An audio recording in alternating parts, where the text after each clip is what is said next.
শ্রাবণ মাসের শুরু থেকেই আবহাওয়ার ভোলবদল। সকাল থেকে বৃষ্টিতে ভিজছে দক্ষিণবঙ্গ একাধিক জেলা। এইদিকে বেলা বাড়লেও আজ ভারী বৃষ্টিপাতের সম্ভাবনা রয়েছে কলকাতা জেলায় জেলায়। হতে পারে বজ্রপাত, সেই পূর্বাভাস দিল আলিপুর আবহাওয়া দপ্তর। আজ ভারী বৃষ্টিপাতের সম্ভাবনা দক্ষিণবঙ্গের 4টি জেলায়। বিক্ষিপ্তভাবে ভারী বৃষ্টিপাত হতে পারে হুগলি, পূর্ব মেদিনীপুর, পশ্চিম মেদিনীপুর এবং পূর্ব বর্ধমানে। এই সমস্ত জেলাগুলিতে 7 থেকে 11 সেন্টিমিটার পর্যন্ত বৃষ্টিপাত হতে পারে বলে জানিয়ে দিল আলিপুর আবহাওয়া দপ্তর। ইতিমধ্যে জারি করা হয়েছে হলুদ সতর্কবার্তা।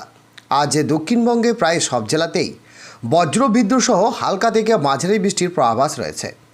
এরপর বুধবার বৃষ্টিপাত হবে কলকাতা, হাওড়া, হুগলি, উত্তর দক্ষিণ 24 পরগনা, পূর্ব পশ্চিম মেদিনীপুর, ঝাড়গ্রাম, পুরুলিয়া, বাঁকুড়া, পূর্ব পশ্চিম বর্ধমান, বীরভূম, মুর্শিদাবাদ এবং নদিয়ায়। বুধবার ভারী বৃষ্টিপাতের সম্ভাবনা রয়েছে পূর্ব মেদিনীপুরে। তো বন্ধুরা, বিস্তারিত জানতে হলে ভিডিওটিকে সম্পূর্ণ দেখবেন, ভালো লাগলে একটি লাইক করবেন। আর এই ধরনের লেটেস্ট স্ট্যান্ডিং আপডেট ভিডিওগুলি সবার প্রথম পাওয়ার জন্য আমাদের চ্যানেলটিকে সাবস্ক্রাইব করে পাশের বেল আইকনটিকে প্রেস করে অল নোটিফিকেশনটিকে ক্লিক করে আমাদের সঙ্গে থাকবেন। তো চলুন এক নজরে দেখে নেওয়া যাক।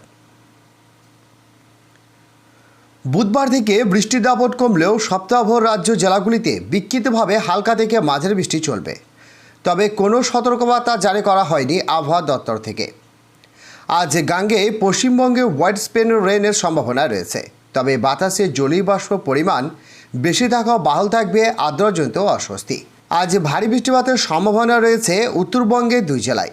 তালিকায় কালিম্পং এবং আলিপুরদুয়ার 2 জেলায় জারি করা হয়েছে হলুদ সতর্কবার্তা।